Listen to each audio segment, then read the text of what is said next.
It's our time. It's our time. Hey there, I'm Shub from North of Normal, and this is One Song, One Story. The concept is simple. Each guest brings a song, and together we explore what it means to them. The memories it holds, the feelings it unlocks, the story it tells about who they are.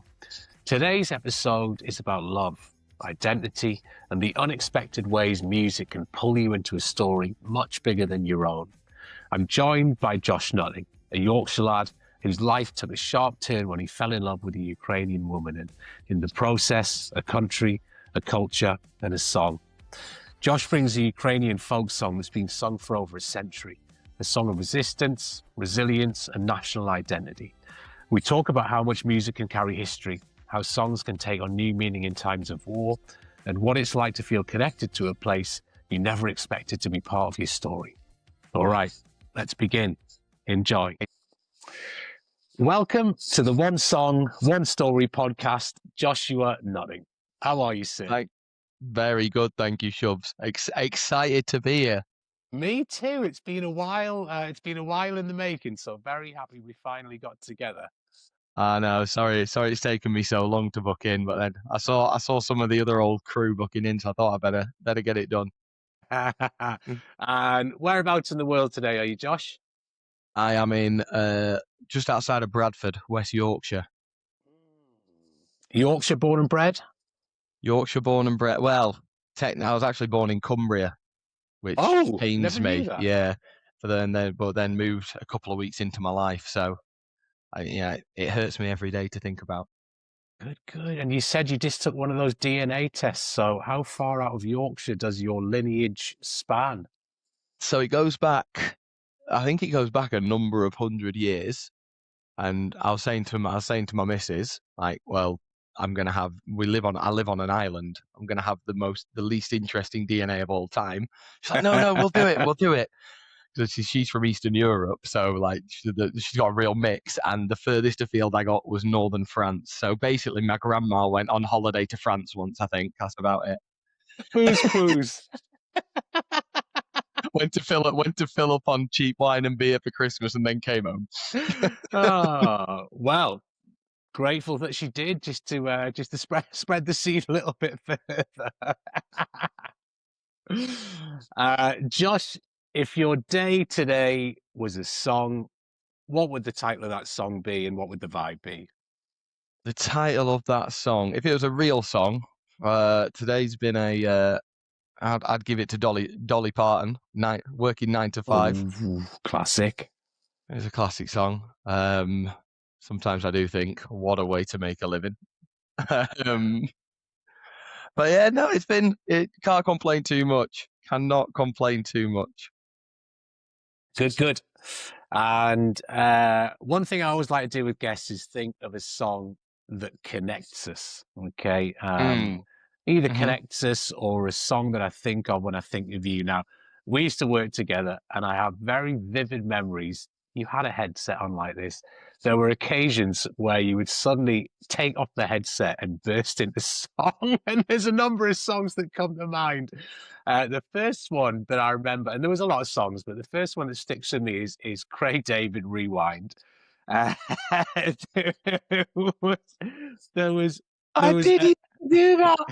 was another selection of like Ibiza rave songs where you just took your headset off and suddenly the eyes got bigger and you were like there in the clubs. But the one that always sticks with me, because I think you told this story about it, I don't even know if it's this song, but in my head it's My Way by Frank Sinatra, where I remember you telling this song about telling this story about being in a cricket club, and gradually your body language started changing, and you started crooning and dancing. I've just got this vivid memory in my mind of like, yeah, My Way. I think that's the song I'm going to go for. But beautiful. But yeah, quite the performer.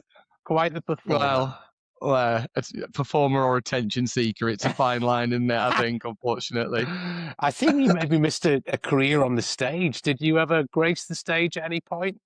I didn't, but my brother and sister were big into like their amateur dramatics, and always did Really? that. But no, I was always the sporty kid playing football, cricket, rugby, all of that. So yeah, maybe it rubbed off a little bit on me from them. I think it's in there. It's in there. Uh, Curious, is there a song that you have that connects us or that reminds you of me at all? I know you're a big Bowie fan. Yeah. And I was having to think about this because I've watched some of the other pods, so I kind of thought I need to prep a little bit, I need to have a think. And I was thinking back, to those first days when we started working together, and how different things were.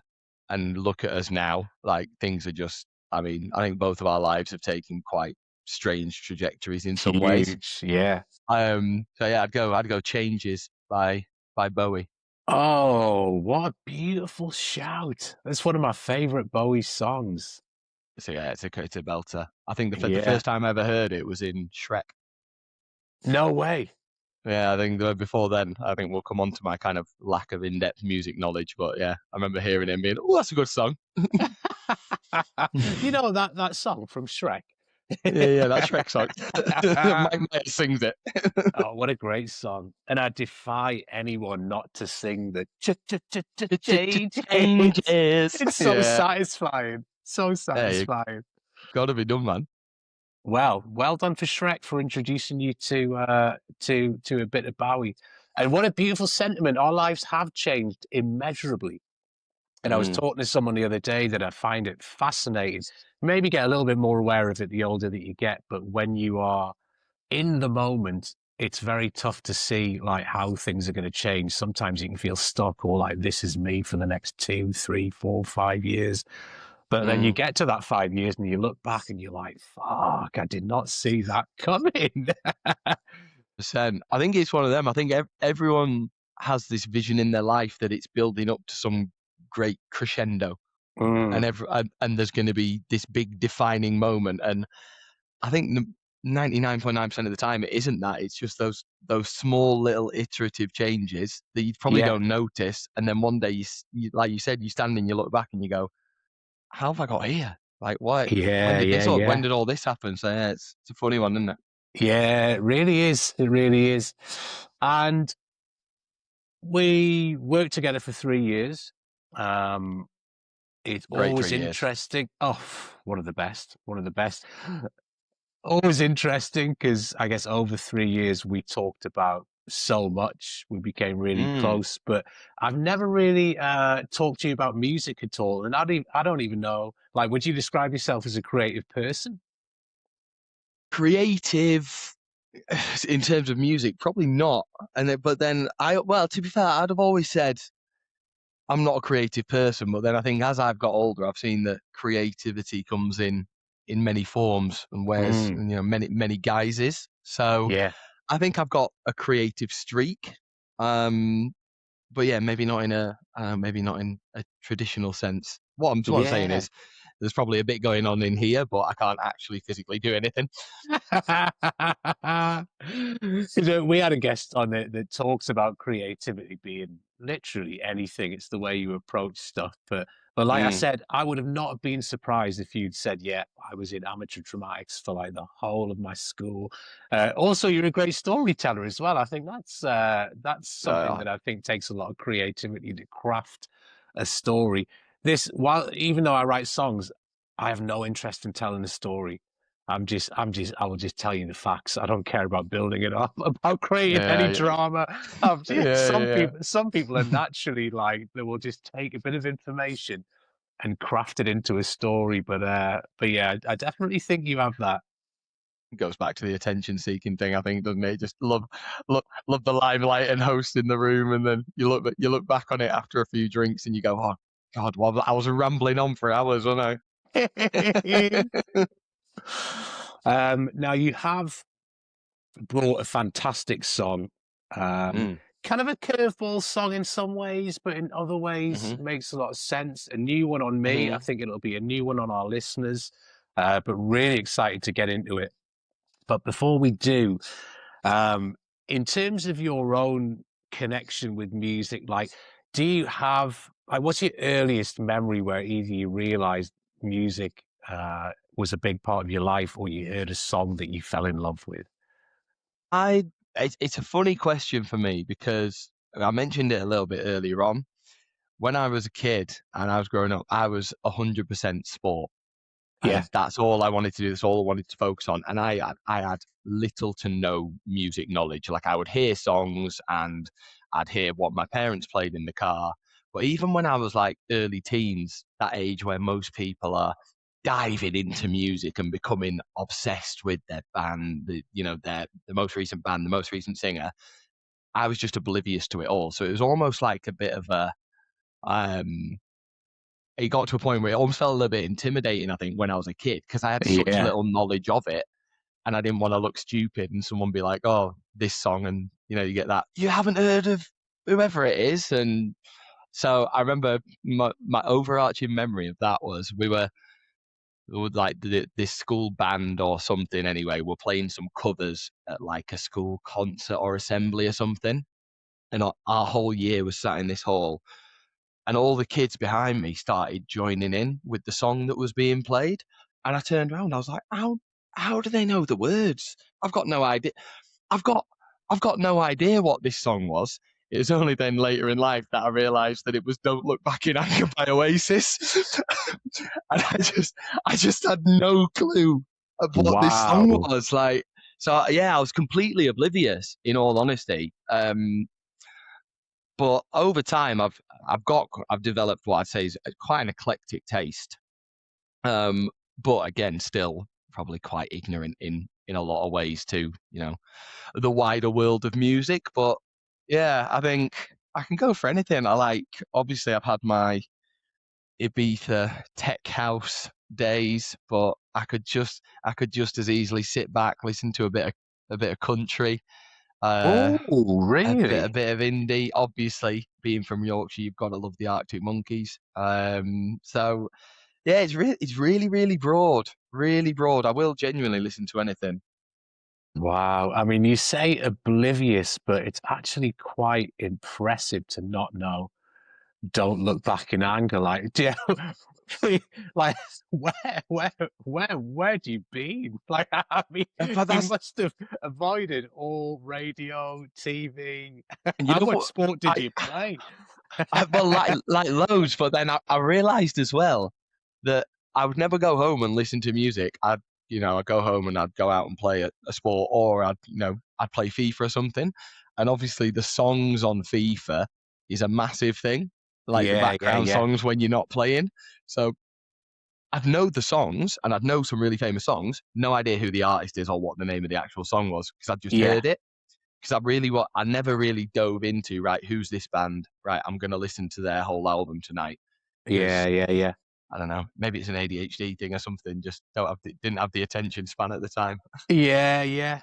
It's interesting you mentioned the games because, like, my goal now is to write music for what is called sync, which is any music that's used in TV, film, video games, and anything like that. But that felt like an era of, the football game started playing like great tunes, and Hmm. wherever you were, you had the start screen, team selection, you would just have a whole lot of tunes playing. Then like Hmm. GTA came out, and you had Yeah, like this whopping great big soundtrack that you could control yourself, and it felt like music in games took off, and it became like yeah. a real key part of it. Like, I'm same as you. I still remember hearing "Sweet Disposition" by Temper Trap. I only know it. Oh, Yeah, oh, I only found out the name of it like a year ago. I just know it as, really? yeah, I just always knew it as that song that was playing in the football game that I absolutely love. It's it's not quite as embarrassing as not knowing "Don't Look Back in Anger," is it? But yeah. I thought I'd try and make you feel more comfortable. Well, I say the iconic FIFA song for me was the one that I always go to first if someone says FIFA song is "Pumped Up Kicks." Ooh, I don't can't. know that. All the other kids with the pumped up kicks. No, I'm not doing it anymore. I'm not No, singing on this I podcast, by the was way. enjoying the performance. For a second, I started to sing and I went, "You've made an error here." I was about to jump in like one more time. Maybe when the wine's finished. Oh, that's great though. Yeah, but I think it's interesting. It finds you in different ways, and I guess there's no pressure. Like you know, you've played a lot of sport. Sport's a big part of your life now. Mhm. So it feels like it dominated. But I love the idea of you just being under a like who's that? The Beatles? Who were they? Oh yeah, yeah. It was weird. It was strange but then like I'd know inside out what my parents listened to. So like my mum's Shania Twain CD. My Oh, God. I mean, classic. and don't get me wrong, some belters, but Yeah, like yeah, yeah. I'd know that inside out. Probably Michael Bublé's first album, but then Okay. you know, but then didn't have a clue who Oasis was. Yeah. I had a guest on the podcast who was a friend in university, and when I asked her about the song that connected us, she said Shania Twain. It was "Man, I Feel Like a Woman," and she was like, "The reason I Come bring on, it up, it was because I've never heard someone sing it so passionately." And I was like, "Yeah, it's a, it's a." That was her enduring memory uh, of me when I was 20. Is just how much I gave that song. just you post breakup in a shirt in the house, just hyping yourself up. Oh man. Oh, I love that. Amazing. And you talked about you've got a fairly eclectic taste in music at the moment. hmm Do you find much new music? How do you find new music? Uh, not not as much as I'd like to. Um, if I do want new music, I've got quite a lot of mates who've been in pretty successful bands over the years. And mates who are very into their music, so like that's always been their thing. Um, so sometimes I'll just message them and be like, "Give me something new." Um, like I've only just discovered Foals, um, Who? which is obviously Foals. Oof, right, I don't know them. As in like baby There you horses? go. Yeah. So there you go. We can discover them together. Um, but like, yeah, I sometimes just Spotify, stick it on radio and let it play through, see what comes back. Um, Mm. Yeah, that is yeah. pretty good like that. I was I just should probably thinking tap. it would be hilarious if your mate was the equivalent of you, whether you're like, I've just come back from a golf, so like, sorry, what? What was that? They know about music, but nothing about sports. I mean, it Tell me kind of is again. that way. Tell It me kind again, of is that cricket? way. To be fair, I should be tapping you up, shouldn't I? You'll send me over some fire. Well, yeah, I mean, I do. I think about 4 months ago, I felt the need to go into deep learning about modern music because Okay. it has changed. Like, I guess in terms of how I write songs, I kind of write songs as an 80s kid in terms of how they're structured. And Mhm. and I felt the need to learn how it had changed for modern music. And my brother describes it as music for the TikTok generation. It's so much faster moving. It repeats less. There's so much more going on to keep your attention. But I went and did like a 2 week deep dive into Sabrina Carpenter and Taylor Swift. That's all I listened to for 2 weeks. Love Uh, that. and yeah, I think I came out like a huge Taylor Swift fan, but learned lots. But then, yeah, I'm not so much the new music aficionado. I think my partner Rach, she is someone who has always actively sought out new music, and she's someone who Mhm. will just go and see a live act when she knows Yeah. nothing about them. And I'm kind of I'm slowly coming round her way. But yeah, no, but she's definitely always finding stuff. I'm sitting there still stuck in like the '70s, listening to Stevie Wonder and going, "I got such a classic album." This. That's that. Do you do that thing where you'll rediscover an old song that you loved, but then you'll just hammer it for a couple of weeks and then you'll forget it exists Oh, again for a while? yeah, yeah, yeah. I mean, I get Yeah. really stuck on stuff like an album. I can kill a year or two on one album. Um, I just can't stop listening to it. I don't want to listen to anything else. Mhm. It's been a while. I think the last one actually was Donda by Kanye. Not even previously been a Kanye fan. Yeah, But when he released Donda, I thought it was like a spiritual experience. And I think I just had a child at the time. So I was like, yeah. every time I had to nip out of the house, I was in the car, boof, Donda on, just trying to get like 10-minute fix. Yeah, nice. Yeah, but yeah, no, I think I get very, very a little bit obsessed with some stuff when it hits pretty deep. Yeah. It's good, man. It's like you say, that kind of obsession you get with it. But then I've definitely done it times where I've ruined it for myself, and Yeah, yeah, yeah. I've been like, I can't listen to this for at least a year now because I've just absolutely done it to death. Yeah, absolutely, absolutely. Just have to wait for it to resurface. The most Uh, disappointing thing is when I get one of those Spotify Wrapped and I get all excited and I look at it and it's just one album. Mine is so embarrassing. Like, I dread to think what mine have looked like sometimes. They'll be like, why have you listened to James Blunt, You're Beautiful, like 68 times in 1 month? Like, were you okay that month? Like, what was going on with you? I'd love that if Spotify was checking in with you. Are you okay?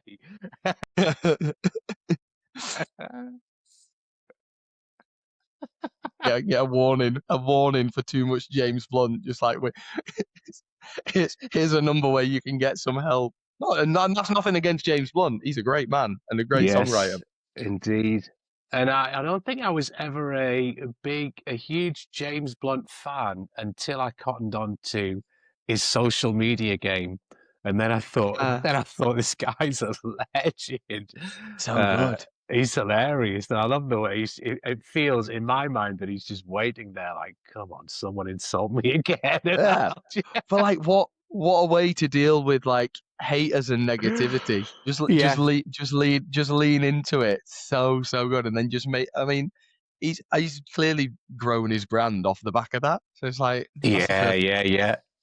probably a little lesson in life there, isn't there? Just He's I'm great. not going to try and do anything too profound right now, but people can make their own interpretations. Yeah. Right, sir. I feel like it might be a great time to find out what song that you brought with you today. But I think just before we do, a quick heads up if you're new to the show. We are not here to break down music theory or studio techniques, and I can assure you, me and Josh aren't even capable of doing any of that. We're here for the stories, the memories, and the moments songs get tied to. So if you haven't heard the track we're about to talk about and Josh is about to discuss, please take a second to listen before we carry on. And trust me, I think it will just hit a little bit differently once it's in your ears. So, Mr. Joshua Notting, what is the song that you brought with you today, sir? So the song I brought with me is a Ukrainian song called Chervona Kalyna. So it basically means red Kalyna, and a Kalyna is it's a plant with red berries, and it's a historic symbol of Ukraine. So the song kind of dates back to, they think, around the First World War when it first emerged, around 1914.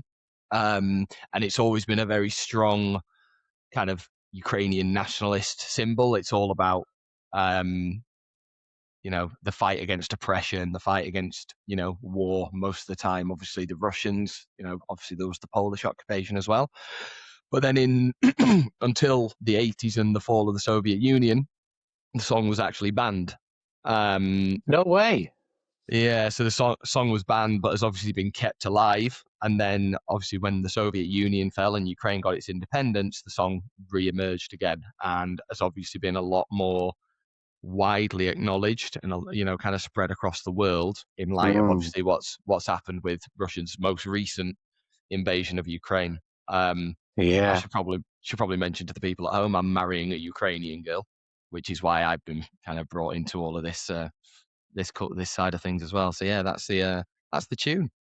Brilliant, brilliant. And I'm always curious about the process. So, when I invited you on, were there various choices that you had, or did this one jump out? It's a, you know what? It was a really easy choice, because I think when you said to me, like, just think of a song that has a connection, that you have a connection with, that means something to you. And in all honesty, whilst there's lots of songs that I like and there's lots of songs that I probably love, I don't think I've ever really felt a connection or, something deeper with a song. But then obviously with what's happened over the past few years of my life, with meeting Yuliia, traveling to Ukraine a couple of times, hearing this song, learning this song, hearing this song sung in the context that I've heard it, understanding the history. It's the first one that's ever kind of meant something a little bit more. If that doesn't sound too cheesy, and kind of, it's it's pretty powerful. It is, and I'm sure we'll get into it through the discussion. But I mean, I haven't even listened to it in English yet, but listening to it in Ukrainian, it's freaking powerful. Now, I don't even understand. I mean, I've looked at the translation, but it's a powerful song without even really digging into the meaning and the translation. But listen, we talked before about how much life has changed for you over a few years, and you mentioned your partner Yuliia there. I mean, it would be great for you to set the scene. So usually we start with, where were you? Who were you? What was happening in your world when you first listened to this? But perhaps you could go a little bit further back and kind of and tell us the story. Yeah, what the kind of the story of me and Yuliia? Yeah. Okay. So she came over from Ukraine. She lives in a little village just outside of Kyiv. She came over to Ukraine about a month after the war started, because obviously when things first started, the Russians were basically there and obviously trying to take Kyiv. So yeah, there was a lot that she was very close to, and obviously she saw a lot of pretty horrendous things. But she actually came to the UK. My parents, because obviously all the kids have left home now, they had empty rooms, so they became sponsors. So she reached out to them on a Facebook group. They became her sponsors to come to the UK. Came over, nothing really happened, and then we ended up, I think it's about 18 months after she came over, we ended up just going on a date, and 2.5 years later, here we are. I've been to Ukraine twice. We're engaged. Congratulations! Thank you, man. Thank you. But yeah, it's her who's introduced me to it all. So obviously, I've got to know a lot more about Ukrainian culture, the Ukrainian people. She's obviously started this social media side of things where everything's got a little bit crazy, and we've got a bit of a following on these platforms and stuff. So yeah, it's been a crazy ride. But in terms of, I guess, the first time I heard this song it's probably before me and her were even dating, to be honest. There's a version of it Wow. on YouTube where there's a lone soldier in Kyiv, and he's stood in the streets. There's no one around because, I think it's relatively recently the war has kicked off, and it's him singing it. But then someone did an edit where the screen splits, and when it gets to the second verse, someone else joins in, then the screen splits again, and more people join in, and then eventually you got like a few hundred voices. So that's probably the first time I ever heard it.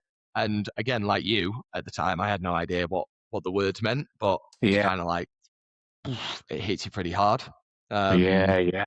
But then, yeah, just learned some more about it over time. I actually know it myself now as well, in English and Ukrainian. Wow. So Yeah, yeah, how's your journey going learning Ukrainian? When I see you on social media, and I must say you are probably the nearest thing we've had to an influencer on this show. How is an when honor.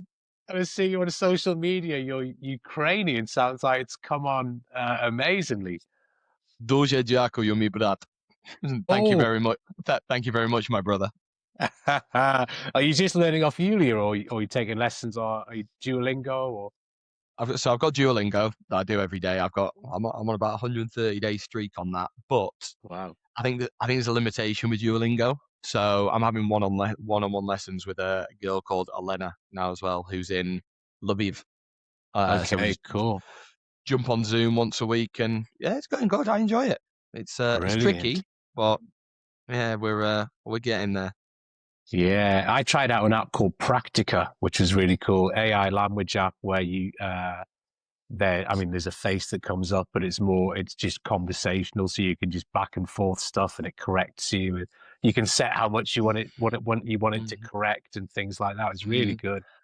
I've got one of them. I haven't really used it because I got the 7-day free trial and then forgot to cancel it. So it's billed me £60.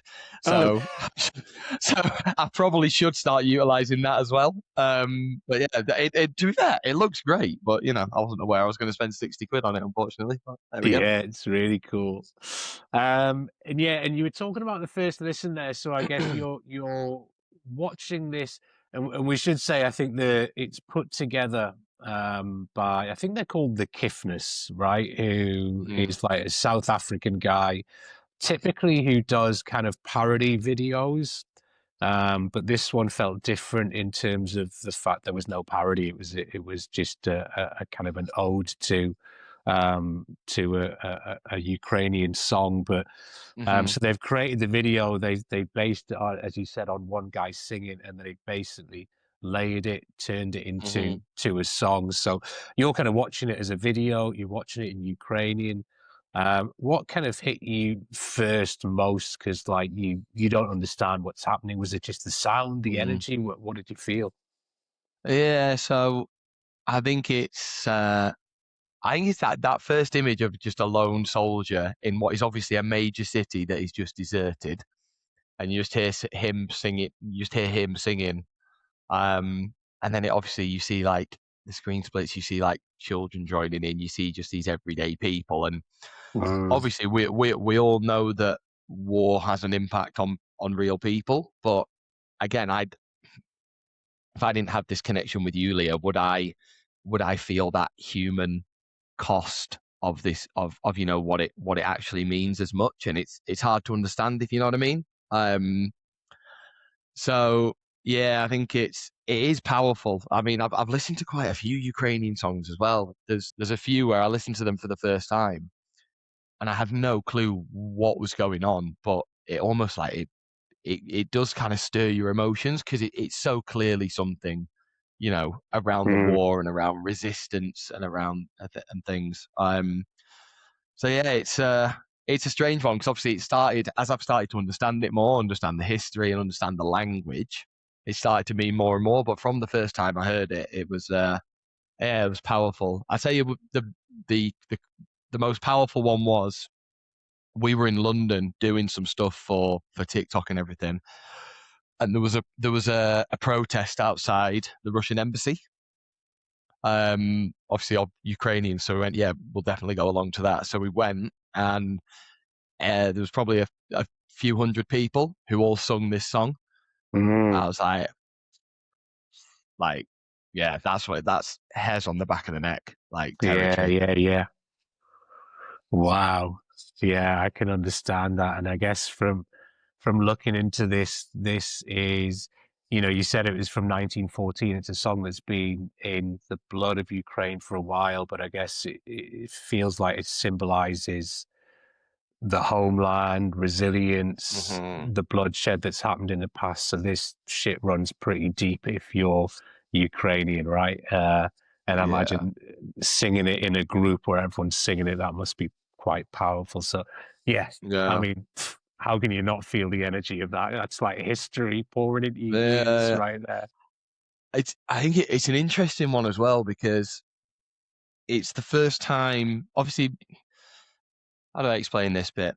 I think the connection between music and nationalism and like Mm, and national pride is very different in the UK than it is to somewhere like Ukraine. Because, for instance, if you look at the English national anthem, I couldn't care less about the royal family. I think the song's terrible, so I've got no connection to that whatsoever. And I think there's a lot of negative connotations to kind of nationalism within the UK context. But then a country like Ukraine, who they've had to fight for their existence for as long as anyone can remember, for generations. They're still fighting for their Mm. existence and their sovereignty today. Seeing kind of that national pride and seeing that in song was kind of so refreshing to me, because it's not something I'd ever really had a connection with, if that makes sense. But seeing Yeah, it and yeah, yeah. seeing how much it means to people, and the impact it can have, yeah, it's pretty cool. Yeah, that is cool. That is cool. Yeah, I completely understand what you're saying. I'm even always amazed when I go to another city in another country and random people are like, "Hey, yeah, let me show you around. I'll tell you the population and I'll take you this Hmm. place." I'm like, "How do you know and care so much about?" I'm just like, I just don't really know that much, and I'm not like, "Hey, let me share Hmm. my beautiful city." Yeah, I Hmm. think it's just a bit different culturally, but and not that you are the all-knowing about Ukrainian culture, but do you know this song's been around a long time? I mean, is this song just passed through the generations through being sung, or was this a song that was recorded? I'm always curious to know whether this is a song that was playing in people's houses and Hmm. parties, or whether it's something that's just sort of survived through oral tradition. Yes, I think initially and again, I'm not the expert, so if anyone watches this and can correct me, feel free. But I think it was more of kind of like a folk song, something sang by the soldiers, initially. Obviously, there's then been that history where it's just been passed down, orally, and people have taught it to their children or taught it to their brother or whatever. Now, especially though, there's been a lot more formal recordings of the song in the light of Mhm. obviously the war. So, like the one that I sent you, I think is recorded by the Ukrainian army, the Yes. vocals. But then there's loads of different versions. Like there's a version, I can't remember the name of the girl who sings it, but she sings it in Ukrainian, then French, then English, then German, I think, and then Wow. Ukrainian again, which is which is amazing to hear. And that's Yeah. how I learned it in English. Yeah. And yeah, I think on that point, one of the most fascinating things um, I personally found about this when I was kind of digging into it is that there is this 1914 song that's been sung by people, and it's clearly in the blood of Ukrainians. Yet this one move to to sort of almost remix it in this way, especially given when it was released and what was happening in the world at the time. It's managed to become like a viral social media moment, going across TikTok, Instagram, and anything. And Mhm. it's like such, if you consider, at the very start of it, this is a song sung by army people, and then suddenly, poof, it's gone Mhm. global. People all around the world are connecting with this. I don't really know how to explain it. There just seems something very powerful about that one switch at the right Mhm. time, Mhm. that people were kind of ready to feel this and open to hearing it. Um, and it's fascinating. I think there's people all around the world now that are just digging this Ukrainian song. Mhm. Some may not know what it means. Some will, but Yeah, yeah, exactly. it's very interesting. Very interesting. Yeah, I think it's so. Um, I see the impact it has with her as well, and like with her friends. Like she loves it. We absolutely love it. We'll be driving in the car, we see a Ukrainian flag. It's like she's so happy to see that, and I think Yeah, it's I think what when I've been in Ukraine, obviously I've been twice since the war started. Um, Obviously people want to know that they're heard. People want to know that they're not forgotten.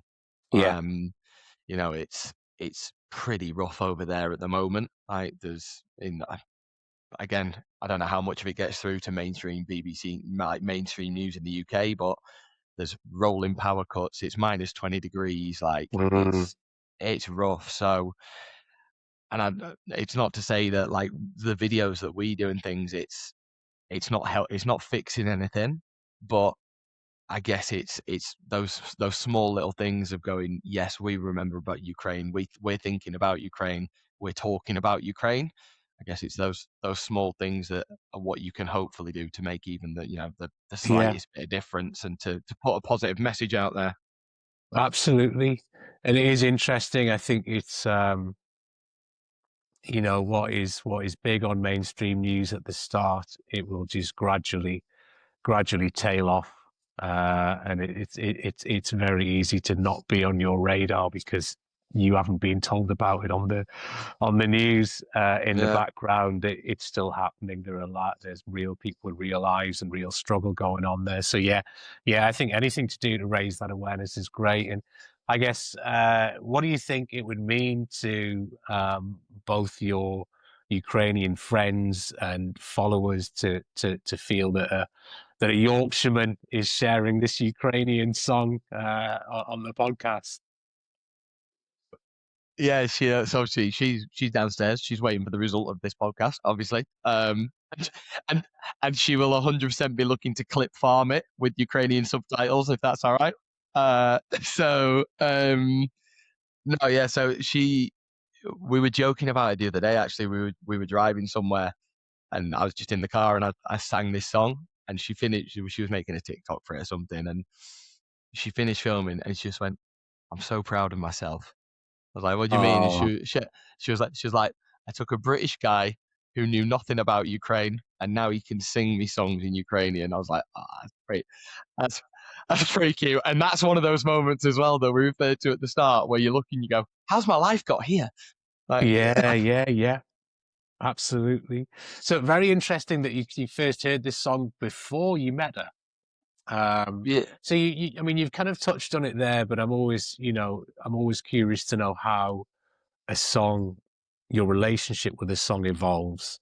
So mm, when you listen to it today, given the fact that you've met and are now engaged to your partner who's from Ukraine, you've been over there twice, you were so much more knowledgeable and kind of ingrained in what's happening. Like what has changed for you? What has evolved in terms of what you feel and hear when you listen to that song? uh, I'd say it's a lot more emotional now. I'd say, not to say, I'm welling up every time I hear it, but I Yeah. think it'll be the first thing that, for instance, we were watching the Ukrainian news yesterday, like she'll do all the time, and I can understand enough of the language to just about know what's going on when they're showing the pictures as well, and they're showing the conditions people are living in, and it's what I start to think about this song in the back of my head as well. Mm, Um, so yeah, it's probably there's probably some mixed emotions around it, because obviously there's some sadness around, like, well, look, why should this beautiful country of people have to deal with this situation? There's maybe a little bit of guilt of, why am I not doing more? Why am I so privileged to live this peaceful, happy, comfortable life when, there's all these amazing people who have to go through it? I guess the overarching one would be, it probably makes me quite proud, even though I'm not a Ukrainian person myself. mm, Um, I've obviously got this strong connection to the country now. Um, I think it's just, I'm so proud of her because of how strong she's been throughout the whole thing. I'm proud of, you know, the people that I've met over there, the people I haven't met, because what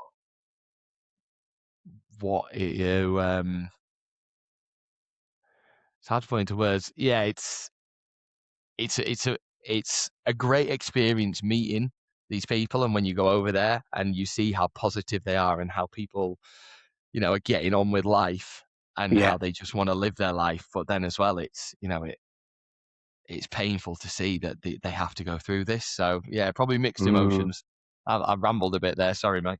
No, I understand, and it is quite an emotional subject, and it's such an important point, though. I mean, I don't think I have any frame of reference to really understand what that is like. I think my life is, life in the UK is we've never had sort of any threat like that through our lives, so Mm, it's very tough to understand, and even through my parents' experience. moving from Pakistan and being over in Pakistan. It's still not the same thing. This is something on the country on your doorstep that is fully in war, and I think you probably just have to see it and have to experience it to be able to have that perspective. So it must be an eye opener to witness, I think. 100%. It puts things in perspective massively, because I had a stinking day at work yesterday, for instance, and I'm feeling sorry for myself. And then you watch the news and you go, right, well, actually, you should probably just get on with it, shouldn't you? Because you haven't really got it that bad. But yeah, it's an amazing place. I can't wait for it all to finish, because I want to take everyone to Ukraine. Yeah. I want to take everyone I know to Ukraine. It is amazing. The people are beautiful. The food's amazing. Everywhere you go is just beautiful architecture. You get into the mountains. You got the Carpathian Mountains. It's gorgeous. But yeah, the people are just unbelievable. Like, obviously, when we went over, both times we've been over, there's those moments where people recognize you off social media, which is amazing, and it's it's just like, why? How has this happened? And that's lovely. But then, even like, because the bond between the UK and Ukraine is so strong now, even people who had no idea who I was, they found out I was British, and some people just say, "Thank you so much, thank you so much for everything you've done." It's like, I haven't done anything. Like, I'm just, but I think they are, they are grateful for that connection with the UK. That's beautiful. That's beautiful. If someone were to cover this song, who would you want it to be and why? Obviously, you want as many kind of like Ukrainian artists to be heard and spread around as possible. But if it was going to be someone not Ukrainian, I would love Imagine Dragons. Reason being, they've always been very, very vocal in the support of Ukraine. Like, you'll see multiple concerts where, the lead singer's got, the Ukrainian flag draped around him and everything. Like, Yuliia's been to see Imagine Dragons a few times. So yeah, I think that'd be a nice kind of merger. Wow. And you know what's really weird is that I was on a call 2 nights ago with this sync guy who was giving me feedback on some music, and he said, I really think you should listen to Imagine Dragons.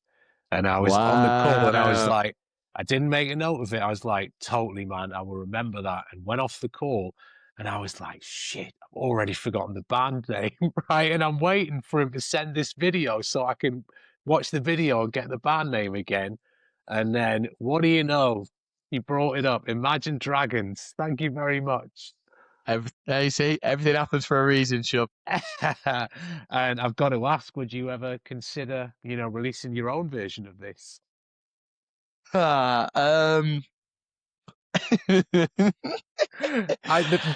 people want to hear it, Josh. The people want to hear it. So yeah, it is something we are considering. So yeah, we'll maybe see what we can do and see if we can raise some money for charity. Obviously all going straight to Ukraine.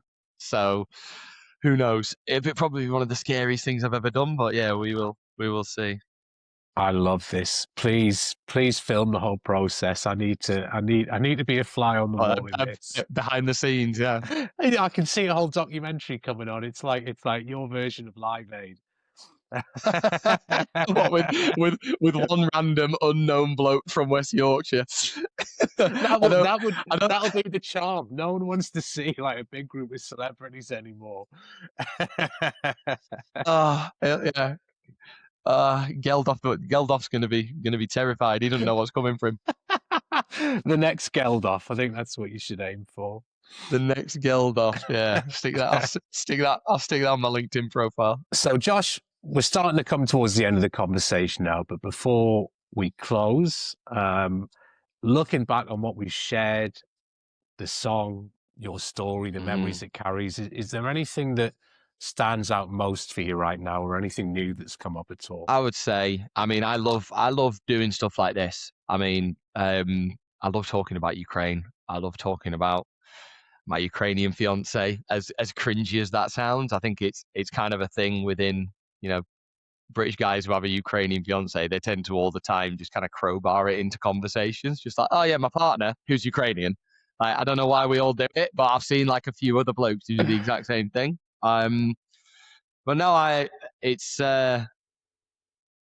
when I've never really just sat and openly talked with someone about it in such detail like this. It's always kind of just been in snippets. So, yeah, it just kind of reaffirmed for me, you know, how much I actually love that place, and you know how much she's changed my life. And the fact that, you know, having a conversation about a song with a guy who I used to work with is, you know, who hopefully now will, you know, go and get into his Ukrainian music in a big way is, you know, been great, mate. It's definitely going to happen. Well, I've enjoyed it. I mean, listen, it's a beautiful love story. It's a beautiful story you've told about the connection to the song. So thank you for bringing this song. Thank you for bringing yourself so openly, and always such a pleasure to speak to you.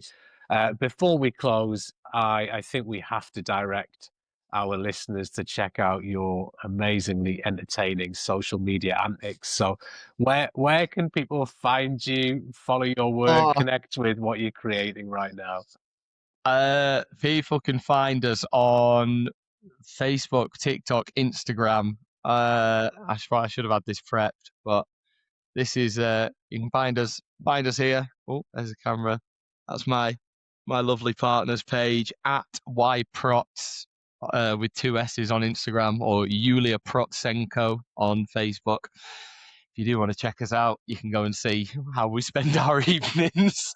Beautiful. Well, haven't braved TikTok yet, but when I share this, I'll certainly share it on your Facebook and Instagram page. So, yeah. What a hero. What a hero. Josh, thank you very much for your time. Sure, been a pleasure, mate. Thank you so much. It's our time. It's our time. It's our time.